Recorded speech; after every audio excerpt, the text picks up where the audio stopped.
Mas ok, respondendo à tua questão, que é uma questão de muita gente, eu agradeço a oportunidade porque, de fato, fico um pouco preocupado quando realmente vejo muitas pessoas a fazerem pergunta e não ter resposta.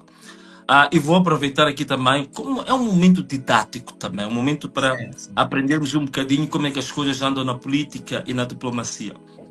O que acontece é o seguinte, ponto número 1, por que eu não avisei? Vou tentar responder em fases. Ponto número 1, por que eu não avisei ao povo que eu ia para este encontro? Eu não avisei ao povo que eu ia para este encontro por uma razão muito simples.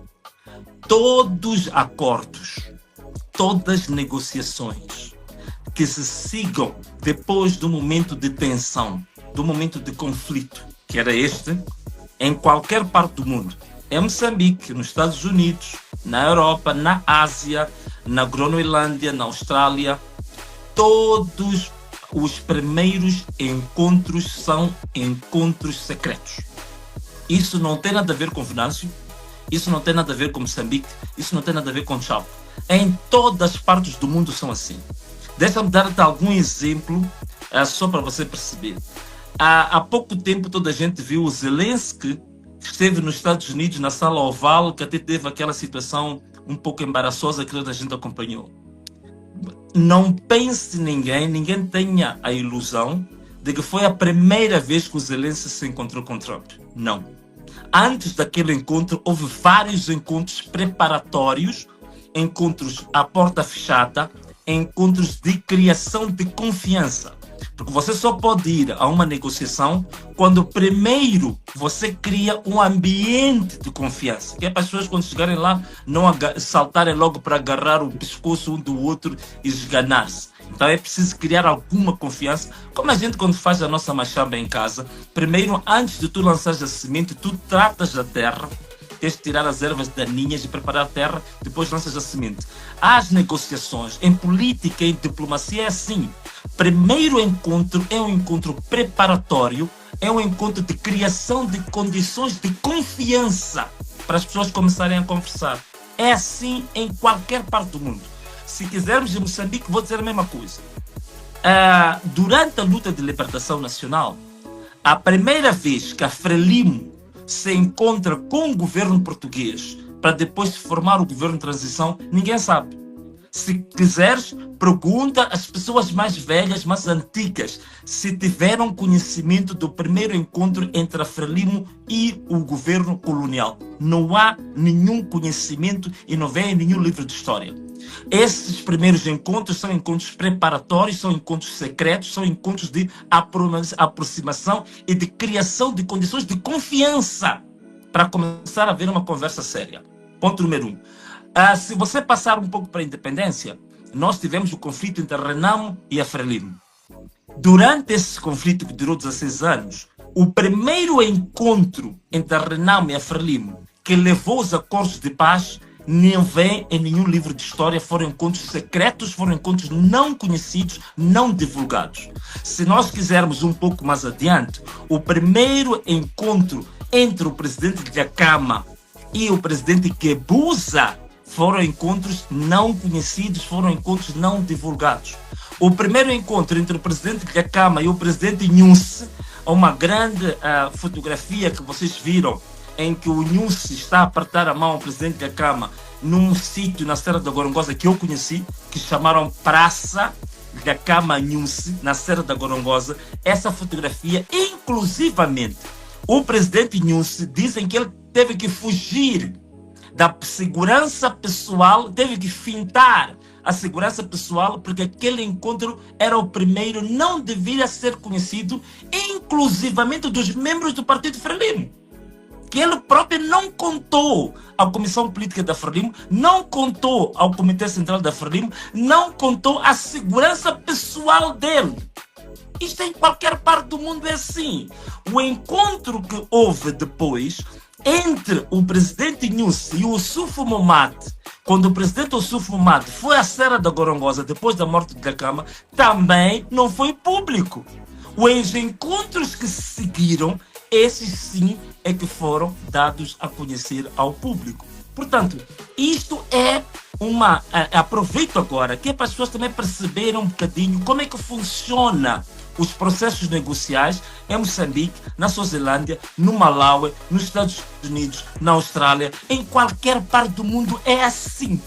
É assim. Então era preciso criar um ambiente de confiança para depois seguir esses outros encontros. Daí que eu também queria chamar a atenção. Não foi o primeiro e o único encontro. Aquele é o primeiro encontro e vão seguir outros, porque há um conjunto de temas, de agendas que têm a ver com a vida do povo que têm que ser tratados. Então, eu, respondendo à tua pergunta, Arsénio, direto, aquele encontro não foi conhecido porque todo o processo negocial em qualquer parte do mundo, o primeiro encontro da criação de confiança, de condições para que depois se sigam outros encontros, é sempre secreto, é sempre a porta fechada, que é para não criar embaraços com uma das partes. Eu quero acreditar que na sua memória falassem as vozes suas de si mesmo a repetirem aquilo que foi dizendo.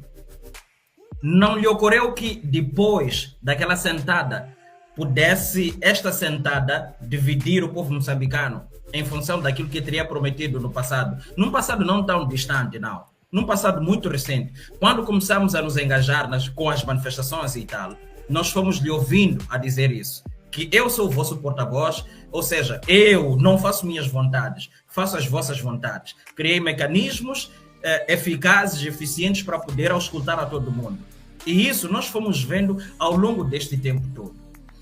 Considerando que isso não aconteceu exatamente como nós, porque agora com essa explicação dá para fazer, faz sentido que são duas partes que não se conhecem, dividem-se por causa de pontos de vista. Existe a necessidade de que essas partes se encontrem.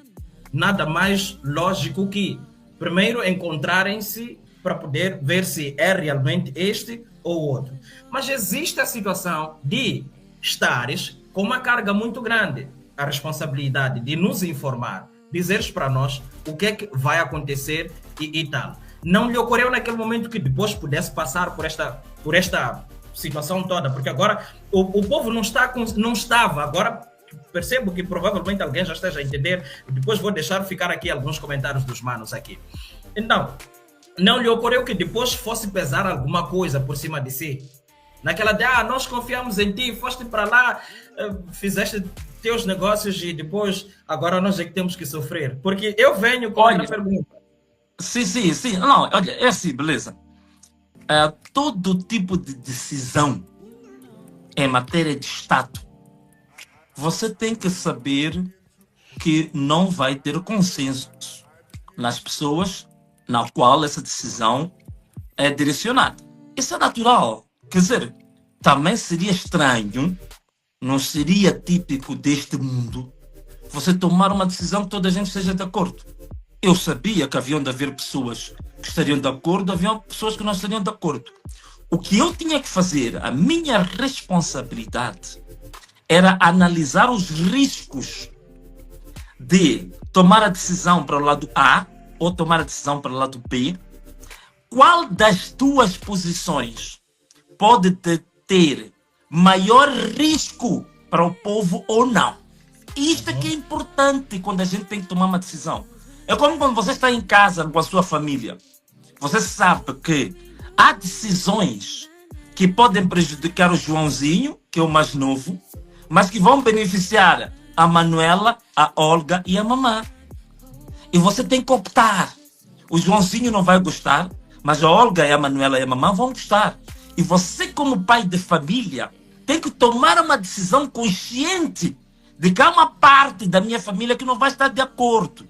Mas você tem que saber se a tua decisão vai beneficiar o global da família ou não. Isto é que é importante na tomada das decisões. Todas as decisões de Estado, todas as decisões com impacto nacional, sempre vão ter duas facetas da mesma moeda. Um lado bom e um lado mau. Um lado agradável, um lado desagradável. Um lado que concorda e um lado que discorda. Mas o importante é você saber se a médio e longo prazo, se a decisão que você vai tomar vai beneficiar a maioria do povo ou então vai satisfazer a um pequeno grupinho. Então, daí que eu, sabendo que estou a ir para o encontro, que não estou a comunicar em público, não estou a comunicar os meus seguidores, mas eu sabia que queria preservar a ocorrência desse acordo, desse encontro. Porque esse encontro, se nós tivéssemos dado a conhecer isto antes, este encontro corria vários, mas sérios riscos de não acontecer. E vou dizer aqui porquê. Uma das razões que este encontro podia não acontecer é que dentro do próprio Partido Frelimo, como sempre, há uma franja de pessoas poderosas que não querem diálogo em Moçambique. Há pessoas que eu tenho conhecimento direto que estavam muito satisfeitas com o ambiente de perseguição aos membros, aos seguidores do Venâncio, a perseguição aos manifestantes, assassinatos, sequestros, as mortes, as prisões, os tribunais. Essas pessoas estavam muito satisfeitas com isso e não queriam que isso mudasse. Você não está a imaginar quanto as pessoas ganham de benefícios dos contentores de gás lacrimogêneo que saem da África do Sul para cá. Há pessoas que estão riquíssimas. Há pessoas que ficaram bilionárias com o negócio das manifestações e das mortes das pessoas. A gente não consegue compreender isso. Há pessoas que ganham muito dinheiro com a guerra. Há pessoas que ficam ricas quando as pessoas são mortas, quando se derrama sangue de inocentes. Então, essas pessoas sempre quiseram que este ambiente de tensão continuasse. Então, essas mesmas pessoas também tinham que ser afastadas de não tomarem conhecimento do encontro. Então, se nós publicitássemos isto, a probabilidade deste diálogo não acontecer era grande. E quem que havia de ficar satisfeito em que nunca ocorresse este diálogo? Temos que começar a pensar, quem que fica satisfeito com isso? Quem fica satisfeito com isso são as pessoas que ganham dinheiro quando há derramamento de sangue. Há pessoas que ganham dinheiro quando há gás lacrimogêneo que tem que ser importado da África do Sul para Moçambique. Há pessoas que ganham dinheiro quando tem que ser importados blindados para a África do Sul, para Moçambique. Há pessoas que ganham dinheiro quando tem que ser importadas armas para matar o próprio povo moçambicano. Daí, aproveito para dizer uma coisa aqui. Uma coisa engraçada que me foi dita em primeira mão pelo presidente da Câmara. Eu, na Serra da Gorongosa, em 2017, ele disse, eu era deputado ainda na Assembleia da República. O presidente da Câmara disse-me o seguinte, Venâncio, você não se admira ver pessoas ali no Parlamento que me insultam, chamam-me todo tipo de nomes. Se tu quiseres, eu posso te dar a lista de oficiais do Exército que estão no Parlamento moçambicano que me fornecem armas a mim próprio. Eu fiquei parvo, disse, mas é verdade isso? Eu sei.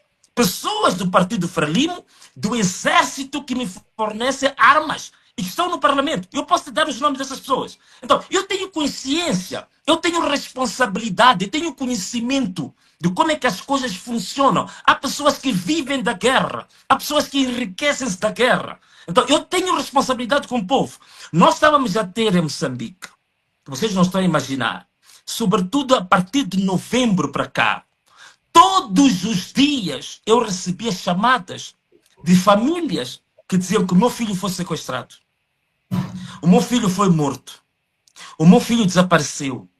O meu filho foi detido. Todos os dias eu recebi essas chamadas. Eu recebi chamadas de Tete, numa zona que chama-se Macanga, o distrito de Macanga, numa localidade que chama-se Gandale.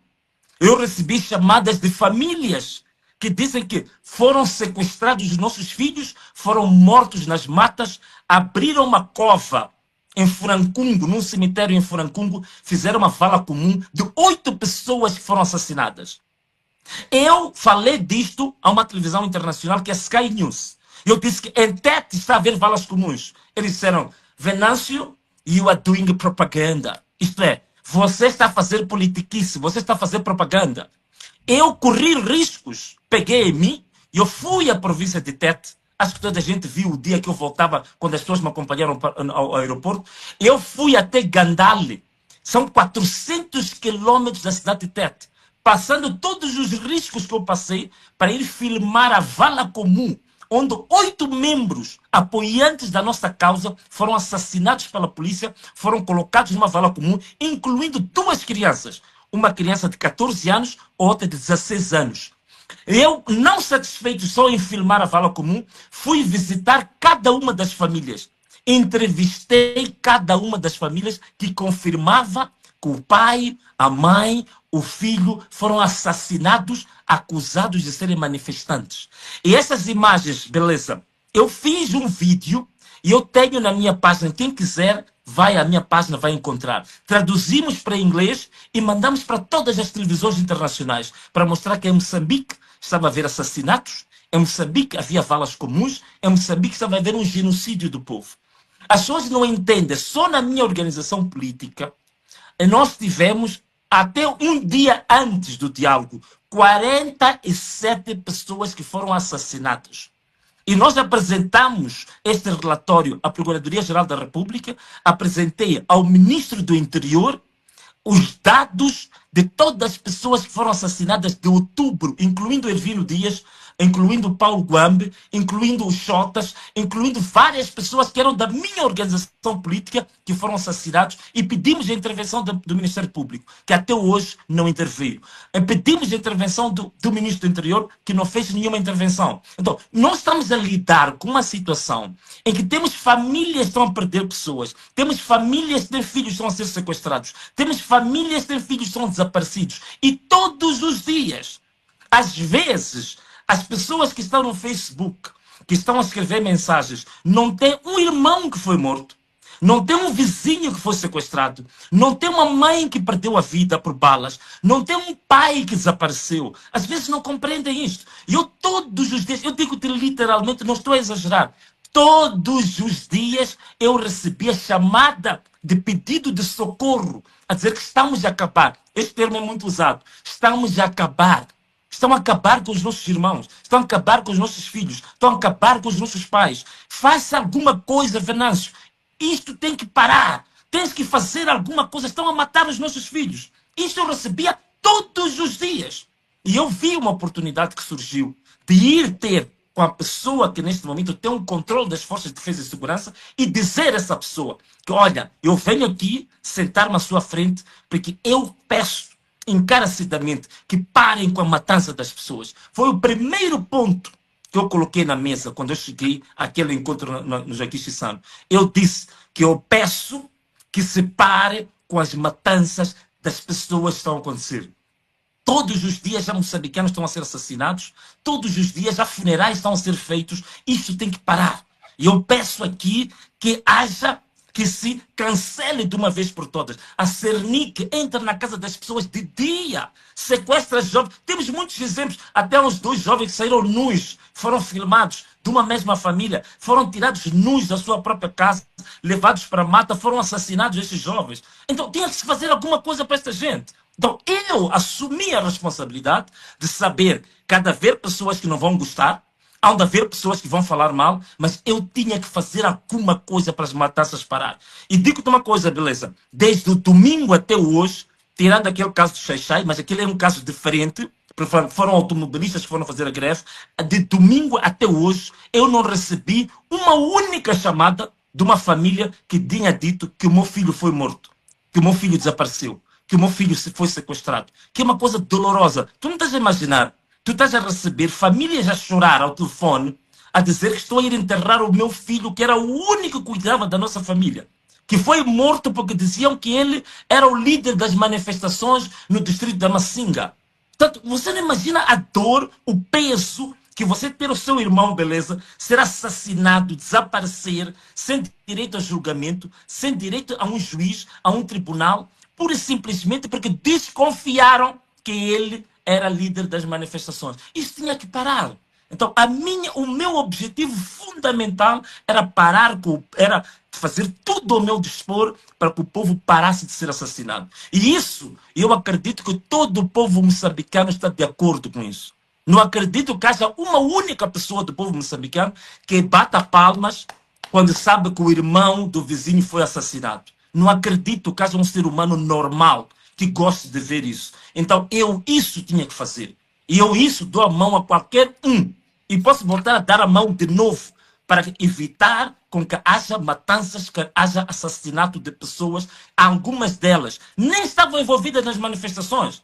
apenas se desconfiava, o chefe do quarteirão não gostava do Beleza, dizia que não, o Beleza é que anda a fazer manifestações. Iam pegar o Beleza e assassinavam o Beleza. É o que estava acontecendo no país. Então eu tinha que fazer alguma coisa por